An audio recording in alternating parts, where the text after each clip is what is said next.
ప్రపంచం middle class అనే వ్యక్తిని వాడుకు దొబ్బుతున్నారు.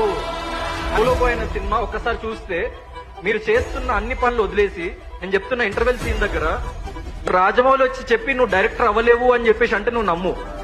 కానీ ఎక్కడో వీధికి పోయే గొట్టంగాడు నువ్వు డైరెక్టర్ అవ్వలేవు అంటే ఎట్లా నమ్ముతావా? మెగాస్టార్ చిరంజీవి వచ్చి నువ్వు హీరో అవ్వలేవంటే నమ్ము. సాధించేటోడు, ఆ పెయిన్ తెలిసినోడు ఎప్పుడు ఎవరిని డిస్కరేజ్ చేయడు. ఎప్పుడైనా వాగేది ఏం పీకలేనోళ్ళే లైఫ్ లో. మిడిల్ క్లాస్ వ్యక్తి క్రియేట్ చేసేది ఇజ్జత్ కోసం. ఇజ్జత్. అరే ఏంద్రా భయ్యుడు, నీ అమ్మ ఇట్లా చూస్తున్నాడు ఏంది మనల్ని, ఒక చీడ పురుగు లెక్క చూస్తున్నాడు ఈ పైసలున్నోడు. ఈ పైసలున్నోడికి ఎందుకు ఇంత బలుపు ఏంది? ఎక్కడికి వచ్చింది? వాడు మనిషే నేను మనిషే కదా అని అనిపిస్తుంది. గుర్తుపెట్టుకో, నువ్వు లైఫ్ లో ఏమీ సాధించలేవని చెప్పేసి అనేటోళ్ళు చాలా మంది ఉంటారు. దాని తర్వాత అప్పుడప్పుడు కనిపించిన అమ్మా నాన్న కూడా నువ్వు సాధించలేవని అనుకుంటూ ఉంటారు. అప్పుడు నీ దగ్గర ఒక్కడుంటాడు, వాడెవడో తెలుసా? That fucking bastard inside you, నీ అంతరాత్మ.